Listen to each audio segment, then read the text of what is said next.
our friend Mr. Bharat Singh from the Congress. Bharat Singh ji, namaskar.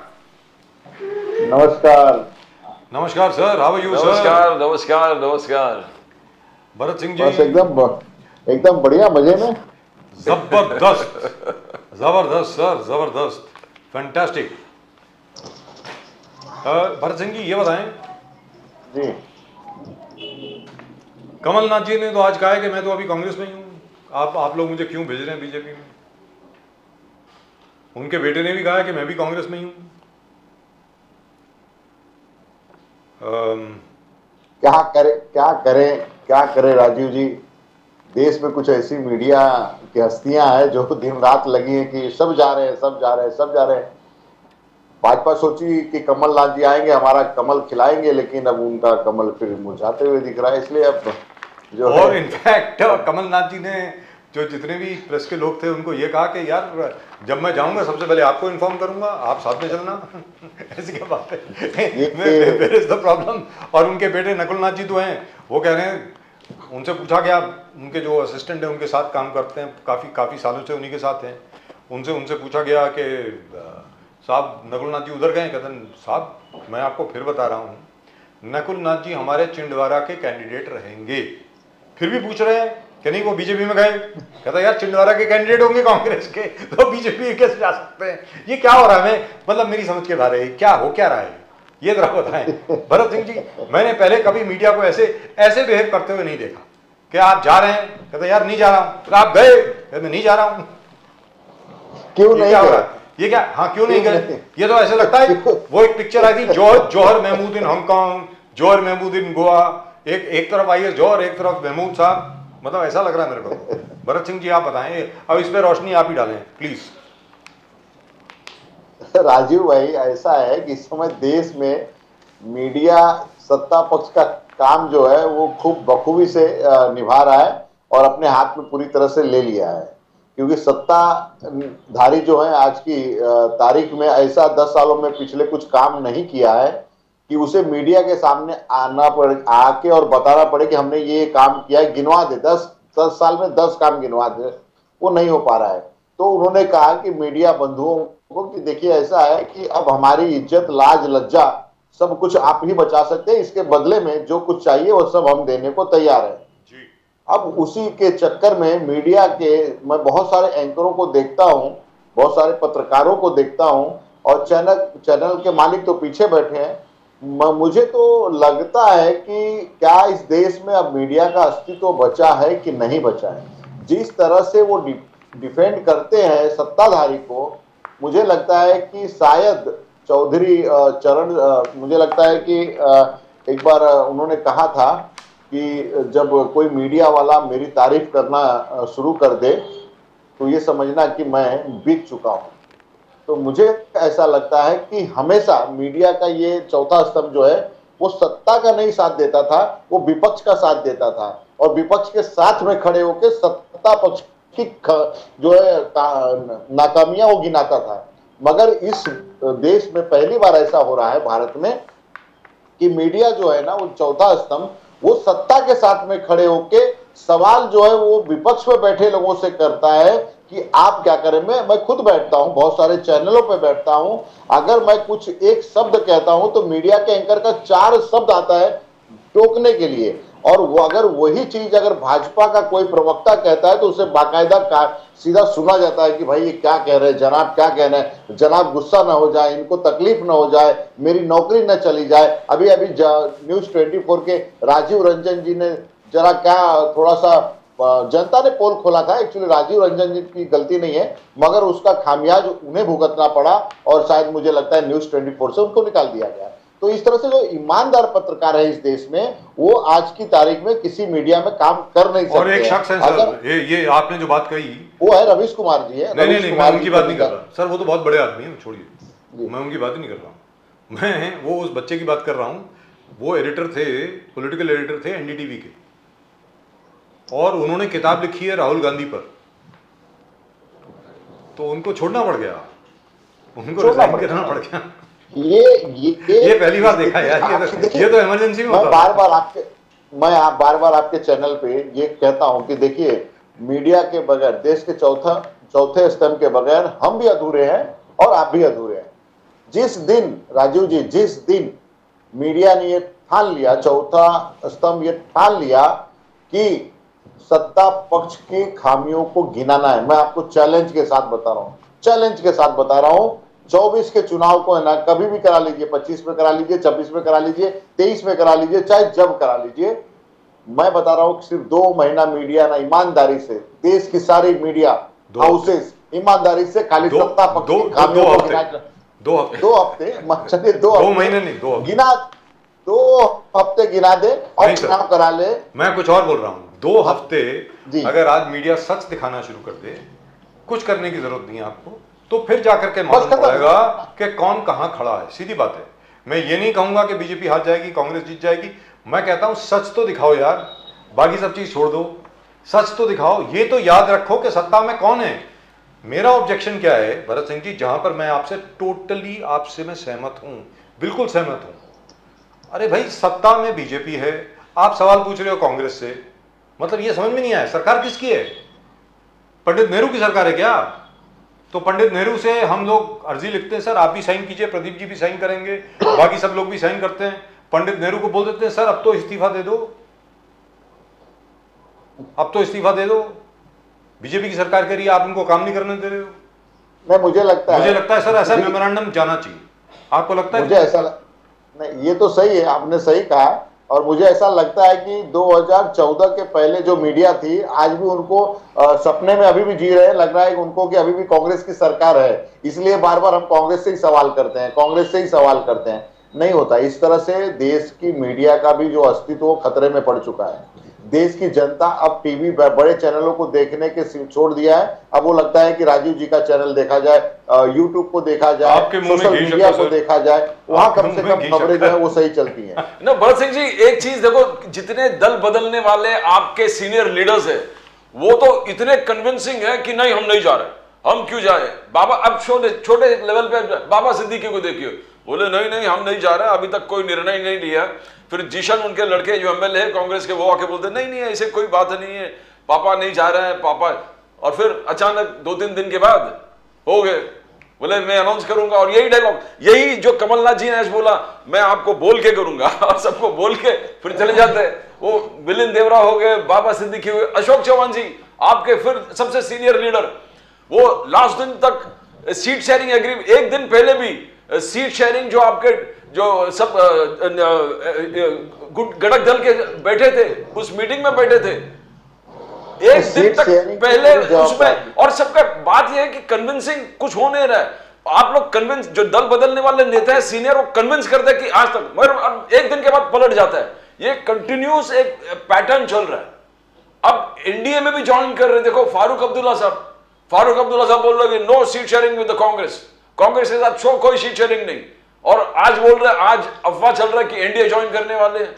तो कहां भरत सिंह जी क्या हुआ है? एक अलादीन का चिराग है नाम्बियार जी, एक अलादीन का चिराग है भाजपा के पास। और जब उसको रगड़ते हैं, संसद जब चालू होती है, जब संसद सत्र चलता है, तो चिराग को रगड़ते हैं तो उसमें से एक जिन्न बाहर आता है और वो फिर वो गिनाता है, आदर्श घोटाला आपको याद है कि नहीं। तो जब ये नाम आता है, फिर उसके बाद में वो जिन जो है बाहर निकलता है, उसके बाद कहता है 70,000 घोटाला आपको पता है कि नहीं। तो ये जब जैसे ही वो जिन जब बाहर जब वो निकलता है रगड़ने के बाद, तो जिन जब आवाज करता है कि ये घोटाला, वो घोटाले के बाद ही सब नेता अपना पाला बदल रहे हैं। तो देखिए एक चीज तो समझिए नाम्बियार जी, ये बहुत अच्छा हो रहा है। ये इसलिए अच्छा हो रहा है राजू भाई, क्योंकि देश की जनता को, बुद्धिजीवी जनता को ये समझ में आना चाहिए, और ये आ रहा है कि कल तक जो प्रधानमंत्री या भाजपा जिस पे आरोप लगाती थी, और भर भर के आरोप लगाती थी, गली से लेके चौराहे से लेके सड़क से लेके संसद तक आरोप लगाती थी कि ये व्यक्ति जो है घोटाले में शामिल है, संलिप्त है, और उसी व्यक्ति को दूसरे दिन चौथे दिन अपनी पार्टी में बुला के या तो जो है उसको उप मुख्यमंत्री बना दे रही है, या तो सीधे राज्यसभा भेज दे रही है। तो देश की जनता इसको भी समझती है कि आखिर जब ये दागी व्यक्ति था, तो भाजपा में आने के बाद इसे क्यों पद दिया गया, क्यों भाजपा ने इसको लिया।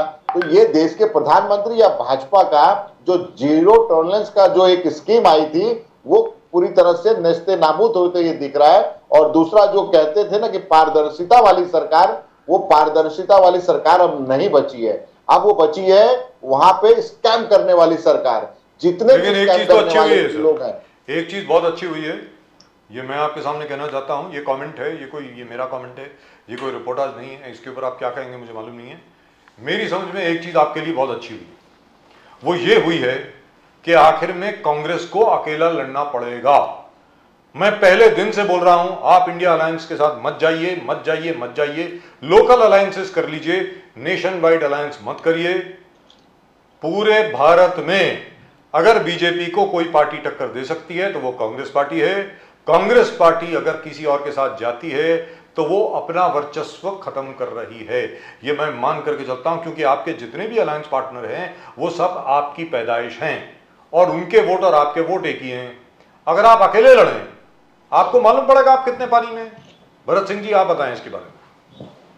देखिए राजीव भाई, दो चीज तो अच्छा है, दो चीज आप समझ लीजिए। एक तो सभी जो भी इंडिया घटक में थे या हैं अभी तक, एक तो अच्छा है कि देश की जनता को यह समझ में आ रहा है कि इस अलायंस को बनाया किसने, चलाया किसने, और उसके बाद में जो जो छोड़ के जा रहे हैं तो देश की जनता या वहां की उस राज्य की जनता तो ये समझती है ना, ये जानती है ना कि भैया बड़े जोर शोर से निकले थे, एक अलायंस बनाए थे और उस अलायंस को छोड़ के क्यों भाग गए। तो चाहे वो बिहार की जनता हो, चाहे वो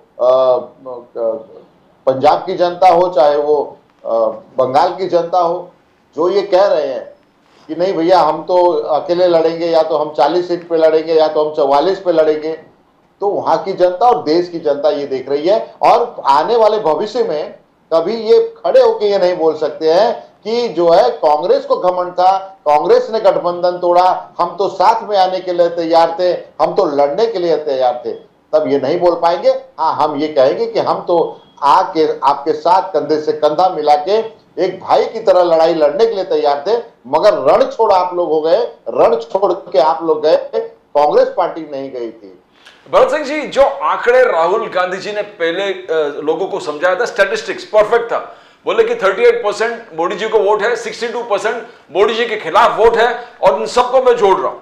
परफेक्ट था, एकदम जबरदस्त, और लोग जुड़े। ममता बनर्जी, नीतीश कुमार ने इस चीज का इनिशिएटिव लिया, उन्होंने फाउंडिंग मेंबर था इस चीज का कि सबको आना पड़ेगा। शरद पवार जी सबको लिखे, मगर धीरे धीरे क्या देख रहे हैं हम लोग, अभी गुलाम नबी आजाद फारूक अब्दुल्ला पे आरोप लगा रहे कि ये बीजेपी से मिला हुआ था आर्टिकल 370 से पहले। आर्टिकल 370 एब्रोगेशन से पहले ही फारूक अब्दुल्ला जी मोदी जी से मिले थे, उनका लेट नाइट किधर मीटिंग हो गया था और उसमें तय हो गया था कि आप ये काम करो आर्टिकल 370 का और हम लोग को कैद कर लो अपने अपने घर में आपके। तो एक कौन कह रहा है, गुलाम नबी आजाद जी, वो भी आप ही के पार्टी में थे, निकल के गए। तो क्या एक प्लान, नीतीश कुमार, ममता बनर्जी, फारूक अब्दुल्ला, अब बचे शरद पवार जी। अब शरद पवार जी के पार्टी इतने हिस्सों में बांट दिया है, और तो वो अब वो शक्ति है नहीं है, वो सीपीएम। तो ये क्या हो रहा है, ये क्या हो रहा है, मींस घटक दल इस प्रकार से, तो क्या पहले से प्लान रचा हुआ था कि आपके साथ आना है फिर निकल जाना है इलेक्शन के वक्त? ये क्या हो रहा है भरत सिंह जी, आपने कुछ स्टडी किया इसके बारे में? देखिए नामवियार जी, हम तो खुले दिल से सभी का स्वागत कर रहे थे और कर रहे हैं, आज भी कर रहे हैं, आज भी हम तैयार हैं। लेकिन कोई आए न आए, हम तो पिछले 70 सालों से तो चुनाव लड़ रहे हैं। और अभी अखिलेश सिंह यादव जी बोले कि हम आपके साथ नहीं घूमेंगे उत्तर प्रदेश में जब तक आप सीट शेयरिंग नहीं डिक्लेयर करोगे, तो वो भी चला गया। तो वो बोलिए, मैं आपको सिर्फ बोल रहा था, और एक आदमी और एक नेता ने ऐसे बोला। मैं आपको बताऊं कि देखिए, जिस तरह से राजीव जी ने कहा कि कांग्रेस पार्टी को अकेले लड़ना पड़ेगा, बिल्कुल, तो इसमें डर क्या चीज है, किस बात की डर है भाई? हम तो पिछले 70 सालों से चुनाव तो अपने दम पे ही लड़ रहे हैं ना। लेकिन अगर कोई पार्टी आती है, क्षेत्रीय पार्टी आती है, कहती है कि भाई कांग्रेस पार्टी से कि हमें आपका साथ का जरूरत है, हाथ की जरूरत है, तो हम अपना हाथ दोनों देने को तैयार है। अब उस हाथ को पकड़ना न पकड़ना वो जो है क्षेत्रीय पार्टियों का काम है। अगर क्षेत्रीय पार्टी हाथ नहीं पकड़ सकती है तो भैया जाइए, आप मझधार में डूबिए। आपको डुबाने से कौन बचा सकता है? कोई बचा सकता है तो कांग्रेस पार्टी बचा सकती है, और पिछले 70 साल का इतिहास है। हर पार्टी, वो जो बहुत सारे निकले हुए हैं, वो हमारी हमारे गोद से ही तो निकल के गए हैं ना, अपनी पार्टी बनाए हैं। तो मैं उन सबसे कहना चाहूंगा कि देखिए, ये झगड़ा करने का विषय नहीं है, ये इस वक्त नहीं है। अब एकजुट होकर लड़ने का समय आ गया है। अब इस समय अगर आप लोग नहीं लड़ेंगे तो आप अपना भविष्य तय करिए, कांग्रेस पार्टी का भविष्य मत देखिए। कांग्रेस पार्टी का भविष्य पहले भी था, आज है और आगे भी रहेगा। भरत सिंह रहे या न रहे, फिर भी कांग्रेस पार्टी का भविष्य हमेशा उज्जवल था, उज्जवल है और उज्जवल रहेगा।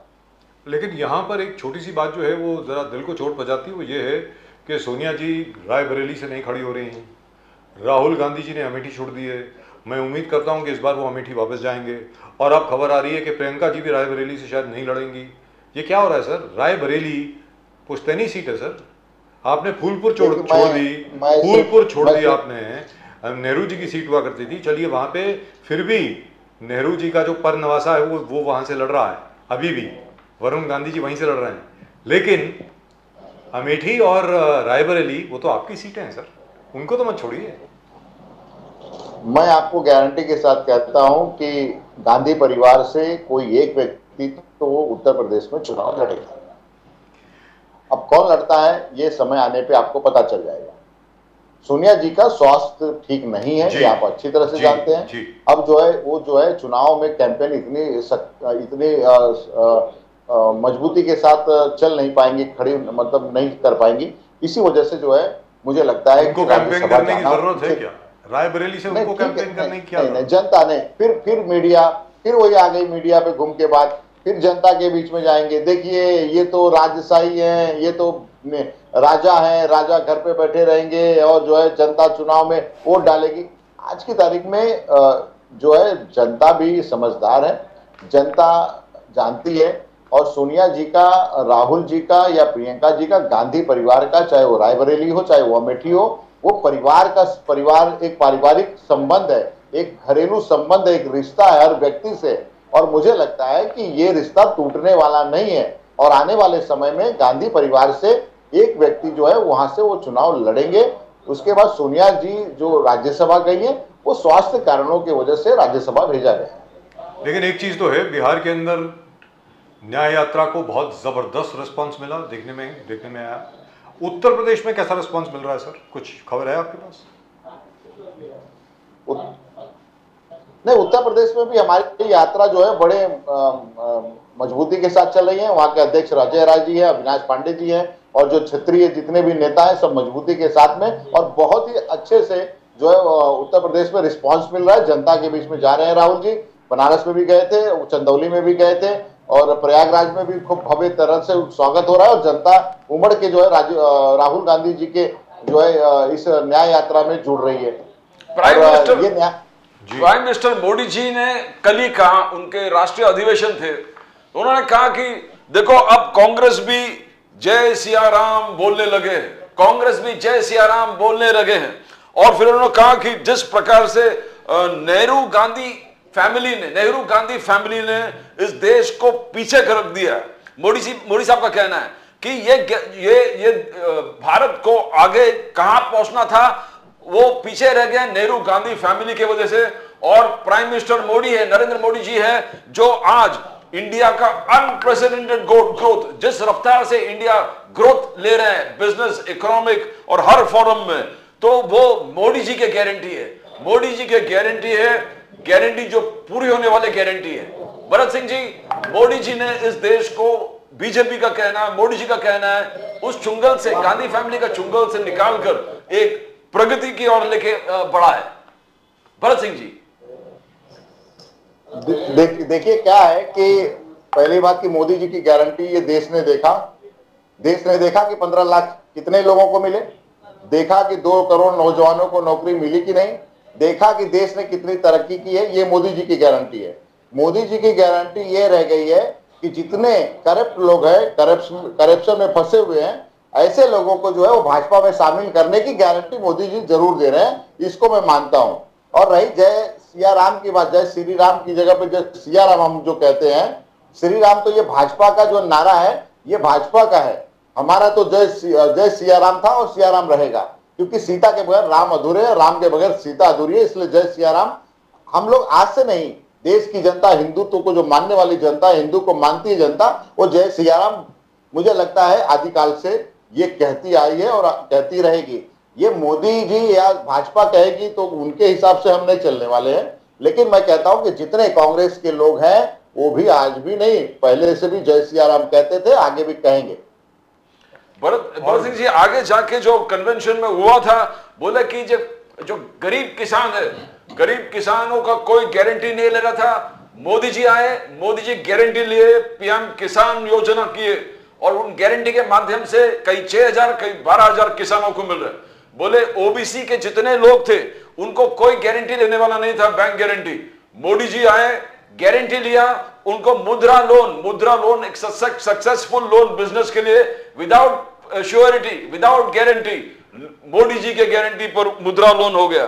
किसान जो विश्वकर्मा योजना, जो हमारे कारीगर है, उनका कोई इस देश में गारंटी नहीं ले रहा था। बोले मोदी जी आके गारंटी लिया, आज 13,000 करोड़ विश्वकर्मा हमारे बंधुओं को विश्वकर्मा योजनाओं के माध्यम से मोदी जी का कहना है हमने किया। बोले कि ये है मोदी जी का गारंटी। आपने कब सुना होगा मोदी जी के स्पीच? यही थे कि अधिवेशन में मोदी जी का गारंटी, यानी गारंटी पूरी होने वाली गारंटी। भरत सिंह जी,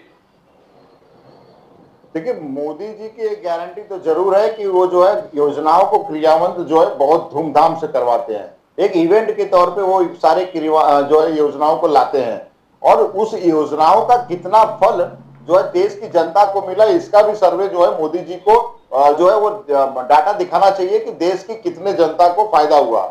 मैं ये समझता हूं कि मोदी जी अभी तक जितनी भी योजनाएं लाई हैं वो सारी योजनाएं वो डब्बा में बंद हो गई हैं। हमने भी जो है 2-3 योजनाएं जो लाई थी, चाहे वो मनरेगा का हो, चाहे वो राइट ऑफ इंफॉर्मेशन आरटीआई का हो, वो सब योजनाएं आज भी बड़े धूम धड़ाके से चल रही हैं। उस योजनाओं को भी बंद करने के लिए मोदी की सरकार ने और मोदी जी ने बहुत प्रयत्न किया, लेकिन सुप्रीम कोर्ट ने भी हंटर दिया और देश की जनता ने भी हंटर दिया। आज भी वो योजनाएं शुरू है। तो मोदी जी की जो योजनाएं हैं सिर्फ और सिर्फ वो दिखावटी है, देश की जनता को भ्रमित करने वाली है। और कहते हैं कि मैं जो है विश्वकर्मा योजना जो उनको समाज को देने की बात है, ये मुझे बता दे मोदी जी कि आपने कितने लोगों को जो है अभी तक दिया है। मैं आपको चैलेंज के साथ कहता हूं कि बिना सिक्योरिटी और सिक्योरिटी के जो ये मोदी जी कहते हैं कि हमने जो है रोजगार के लिए पैसे आवंटित करवा रहे हैं बैंकों से, आप लाइन में खड़े हो जाइए, उसके बाद देखिए कितने पेपर बैंक मांगते हैं और उसके बाद में कितने सबूत देने पड़ते हैं। आदमी है ना वहां पे बेचारा परेशान होकर चले जाता है, बोलता है कि नहीं मोदी जी ये योजना जो है, हाथ जोड़ता है, बोलता है मोदी जी ये योजना आपको मुबारक हो, ये योजना हमें नहीं चाहिए। लेकिन वो फॉर्म भर देता है, उसी फॉर्म को ये दिखाते हैं कि देखिए देश में इतने करोड़ लोगों ने जो है योजनाओं का लाभ लिया, लेकिन मिला किसी को नहीं। लेकिन यहाँ पर मैं एक चीज़ कहना चाहूँगा, आप आरटीआई लेकर आए, राइट टू इन्फॉर्मेशन लेकर आए, और वही एक बहुत बड़ा हथियार बन गया आपके खिलाफ। आज की तारीख में जो राइट टू इन्फॉर्मेशन है उसमें इतनी अमेंडमेंट्स ला करके उसको ऐसा कर दिया है कि सामने से इन्फॉर्मेशन आती नहीं है। भरत सिंह जी, नहीं तो देखिए राजीव जी, हमने तो देश की जनता के लिए लाया था, ये नेताओं के लिए नहीं था ना। अब नेताओं के लिए, नेताओं के पोल खोल के लिए जब ये उपयोग में करने लगे तो नेताओं को डर लगने लगा, देश के प्रधानमंत्री को डर लगने लगा, इसलिए उन्होंने पीएम केयर फंड का जो है बोले नहीं ये तो इसके दायरे में आता ही नहीं है। उसके बाद आपने कितना फंड लिया, बोले ये इसके दायरे में आता ही नहीं है। आपने जो काम किया उसका सबको जो है डाटा दीजिए, तो बोले इसके दायरे में आता नहीं। डर मोदी जी को है, डर भाजपा को है, डर कांग्रेस को नहीं है, क्योंकि कांग्रेस ने लाया था और डंके की चोट पे कांग्रेस ने उनको जो है लागू भी करा। लेकिन आज मोदी सरकार उसको कमजोर करने की पूरी पुरजोर कोशिश की, मगर अभी तक उसमें सफल नहीं हो पाई। कुछ उसमें प्रतिबंध लगा है, लेकिन मुझे लगता है कि जिस तरह से जो चंदा इकट्ठा हुआ था, सुप्रीम कोर्ट ने जिस तरह से बॉन्ड का जो मामला चला, वो तो कितना बड़ा घोटाला इस देश में है वो तो अभी सामने आएगा। जिस तरह से खाली जो है अपलोड कब जो है वो इलेक्शन कमीशन करता है कि कितना किसको चंदा मिला है, फर्जिकल चंदा कितना मिला है, उस फर्जिकल चंदे से ये पता चल जाएगा कि जो बड़े बड़े उद्योगपति थे आखिर वो मोदी जी को चंदा, भाजपा को चंदा क्यों दे रहे थे, क्यों जो है वो। अगर देखिए, मैं सीधा सवाल है कि अगर राजीव जी मैं अगर आपको कुछ देता हूं तो उसके बदले में मैं कुछ लूंगा, तो आखिर वो देने में क्या था और लेने के लिए क्या बात हुई थी, ये देश की जनता को समझ में आ जाएगा। तो जो पीएम केयर फंड है उसके बारे में भी आप लोग जा रहे हैं क्या सुप्रीम कोर्ट में? ये पहले इसका जो हमने बहुत ही मजबूती के साथ लड़ाई लड़ी और हमारे फेवर में आया। इलेक्ट्रोल बॉन्ड का जो मामला था, जी इलेक्ट्रोल बॉन्ड में तो फंस गई सरकार। अगला स्टेप यही होगा कि पीएम कह दे कि देश की जनता को ये जानना जरूरी है कि देश का पैसा कितना जमा हुआ है, चाहे वो पीएम केयर फंड में हो चाहे किसी में हो। क्या अधिकार नहीं है क्या देश की जनता का? चाहे हम खुद अगर सरकार में आते हैं तो ये हमारा भी बताने का कर्तव्य बनता है कि पीएम केयर फंड में कितना पैसा है, हम बताएंगे। सर चलते आपको चलते क्यों लग रहा है भाई? सर आपसे जाना, एक सेकंड, चलते चलते आपसे ये जानना चाहूंगा मैं, उसके बाद प्रदीप जी अपना आखिरी सवाल पूछेंगे। आपसे ये जानना चाहूंगा, उन्होंने कहा कि भाई पीएम केयर फंड जो है वो तो गवर्नमेंट फंड है ही नहीं, it is not a government fund, वो तो एक अलग से फंड है, वो तो प्राइवेट फंड है। Therefore because it is not a government fund, क्योंकि वो सरकारी फंड नहीं है, इसलिए आरटीआई के दायरे में नहीं आता है, ये कहा गया है सर। अब मेरा ये कहना है कि कांग्रेस को, सर पूरा सवाल सुन लें, कांग्रेस को और अन्य सिर्फ विपक्षी पार्टियां ही नहीं बल्कि जो एनडीए के भी घटक दल हैं उनको भी ये कहना चाहिए फिर पीएम का नाम हटा दीजिए ना वहां से। पीएम केयर फंड क्यों है, कुछ और नाम रखिए उसका। आपको लगता नहीं कि ऐसा होना चाहिए भरत सिंह जी? एकदम सही आपने फरमाया। अगर पीएम का नाम आता है तो वो जो है व्यक्तिगत चंदा नहीं हो सकता है जी। आप एक जवाबदार कुर्सी, जिम्मेदार कुर्सी पे बैठे हैं और इसी वजह से वो आपको फंड आता है। अगर आज पीएम की कुर्सी आपके पीछे नीचे से हट जाए तो मुझे नहीं लगता है कि आपको कोई चंदा देगा। 10 करोड़ 10 लाख की तो बात छोड़िए, 10 रुपया भी नहीं कोई देगा। वो इसलिए मिल रहा है क्योंकि आप देश के प्रधानमंत्री हैं और इसलिए दे रहे हैं लोग कि देश के प्रधानमंत्री को हम चंदा दे रहे हैं और देश के प्रधानमंत्री शायद ये भलाई के लिए देश की जनता के लिए लगाएंगे। लेकिन उन्हें ये नहीं पता है कि देने के बाद में ये पीएम कहेंगे कि नहीं ये तो व्यक्तिगत चंदा था, ये जो है हम सार्वजनिक नहीं करेंगे। कैसे व्यक्तिगत होगा भाई? आप देश के प्रधानमंत्री हैं, आपके नाम पे जो है चंदा आ रहा है और उसके बाद आप कह रहे हैं कि इसका जो है खुलासा नहीं कर सकते हैं। यानी दाल में कुछ काला है, आप जो है घपला कर रहे हैं और ये घपला जो है देश की जनता के सामने आना चाहिए। इसलिए सुप्रीम कोर्ट जो है नकेल कस रहा है और वो नकेल का जो है असर था कि जैसे ही ये कहा गया कि भैया इसका सारा हिसाब देना पड़ेगा, उसी तरह से तुरंत उसके बाद मुझे लगता है आधे घंटे के अंदर जो है कांग्रेस के सारे खातों को फ्रीज कर दिया गया, बंद कर दिया गया। तो ये कहीं ना कहीं खींच दिखाता था। आंदोलन करेंगे तो काम होगा, आंदोलन की जरूरत है भरत सिंह जी। अच्छा मैं आपको पूछ रहा हूं, तो कांग्रेस, राहुल गांधी, मल्लिकार्जुन खड़गे जी का कहना है कि हमने हरित क्रांति लाया, सफेद क्रांति लाया, हमने कंप्यूटर क्रांति लाए और सॉल्यूशन है, राहुल गांधी जी का सॉल्यूशन है कि ये जातीय जनगणना 2024 में चुनाव जीतने के बाद जातीय जनगणना को हम इंपोज करेंगे, हम 50% गैप जो है उस चीज को एक्सपैंड करेंगे, बढ़ाएंगे, ताकि जो महाराष्ट्र में अभी वो कुणबी, मराठा और ओबीसी का जो चल रहा है उसको रिजर्वेशन को बढ़ा। राहुल गांधी जी का सॉल्यूशन, और एमएसपी दिलाएंगे, हम गरीब किसानों को उनका एमएसपी दिलाएंगे। ये राहुल गांधी जी का एब्सोल्यूट फेथ है, जो बोले गारंटी है मैं करके दिखाऊंगा। बट बीजेपी का कहना ये नहीं आएंगे, इसलिए बिना होने के ऐसी बावजूद ऐसी बात करते हैं। How do you see Bharat Singh जी? देखिए नाम्बियार जी, अगर राहुल जी की गारंटी आपको समझना है तो पहले आपको कर्नाटक चलना पड़ेगा, उसके बाद आपको हिमाचल चलना पड़ेगा और अभी जो है वो तेलंगाना जाना पड़ेगा। राहुल गांधी जी ने जो बातें कही थी वहां की सरकारों ने उसको माना और वो पूरा जो है उसको धरातल पर उतारा। तो इससे बड़ा सबूत और क्या चाहिए? और वही देश के प्रधानमंत्री नरेंद्र मोदी और उनकी पार्टी ने राजस्थान में कहा था और जो है भोपाल, मध्य प्रदेश में ये कहा था कि 450 का गैस सिलेंडर हम देंगे। क्या हुआ भैया 450 का गैस सिलेंडर? अर्थ मंत्री जाके जो है संसद में कहती है कि ये संभव नहीं है, नहीं हो सकता है। फिर आपने कौन सी गारंटी दी? क्या यही मोदी की गारंटी थी? झूठों की गारंटी थी, झूठ बोलने की गारंटी थी। तो राहुल गांधी जी की गारंटी जो होती है वो गारंटी होती है और मोदी जी की गारंटी जो होती है वो फेक गारंटी होती है। आजकल जो फेक स्कैम चल रहा है ना, हर जगह एक जो है मैसेज जाता है, उसके बाद पैसा कट जाता है बैंकों से, उसी तरह से मोदी जी की जो गारंटी है ना, ऐसे ही मैसेज जाता है कि ये जो है मोदी जी कर देंगे और उसके बाद में जनता जो है वो ठगी की ठगी रह जाती है। जी लेकिन ये बताएं सर, पीएम केयर्स फंड पे मैं वापस आ रहा हूँ। There is something called the Prime Minister's Relief Fund. That is an official fund which has been in existence from the time of missus Indira Gandhi. वो ऑफिशियल फंड है जिसको प्राइम मिनिस्टर रिलीफ फंड कहा जाता है। जो एक्सेस मनी होता है, for example जैसे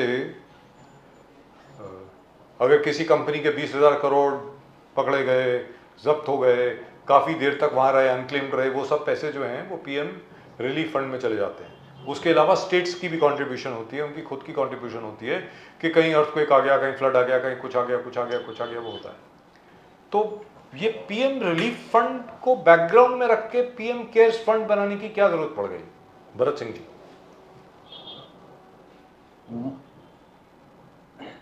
देखिए राजीव जी, ये मोदी जी की गारंटी थी, उसी गारंटी का ये नमूना था।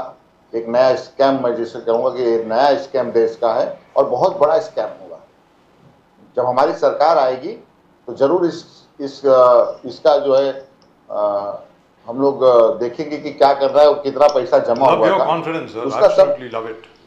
आपको कॉन्फिडेंस की दाद देनी पड़ेगी सर, प्रशंसा करनी पड़ेगी आपकी, जबरदस्त। आप कह रहे हैं आपकी सरकार आएगी? जी, हमारी सरकार आएगी।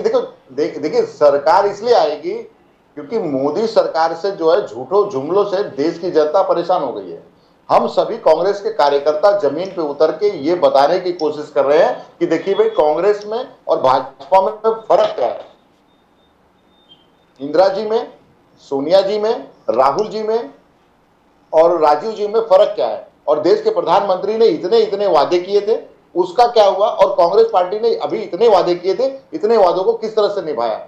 और अगर देश की जनता को ठीक फिर पहले जैसा खाना, नौकरी, महंगाई, बेरोजगारी ये सब खत्म करना है तो कांग्रेस का हाथ बहुत जरूरी है। और ये कहावत है ना कि बिना हाथ पकड़े किसी की नैया पार नहीं होती, किसी न किसी का सहारा चाहिए। तो ये हाथ का जो सहारा है वो कांग्रेस पार्टी ही दे सकती है, क्योंकि कांग्रेस पार्टी के पास ही हाथ है, भाजपा के पास तो हाथ नहीं है। लेकिन लोगों के पीठ पे नहीं, पेट पे लात मारने का जरूर जो है एक तरीका है, और देश की जनता के पेट पे लात मार रही है वो भाजपा मार रही है। मगर उसको अगर सही तरह से कोई कहते हैं ना कि पेट भर सकता है, तो मुझे लगता है कांग्रेस का हाथ मेहनत करके देश की जनता का जो है पेट भर सकता है। इसीलिए मैं कह रहा हूं कि कांग्रेस पार्टी फिर आएगी, कांग्रेस पार्टी फिर आएगी। और जितने घोटाले हुए हैं और जितने लोग जा रहे हैं, बड़े धूमधाम से जा रहे हैं और बहुत अच्छी तरह से जा रहे हैं, मैं उन सबको बधाई देता हूं कि आप लोग वहां जाइए।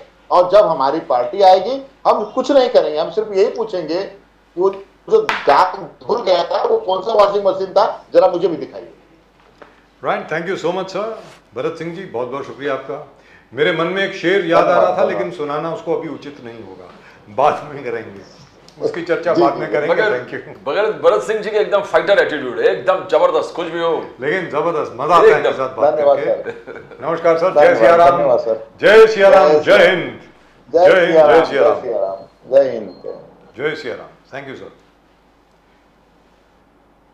प्रदीप जी, बिल्कुल सर। एक हीर रांझा का गाना है।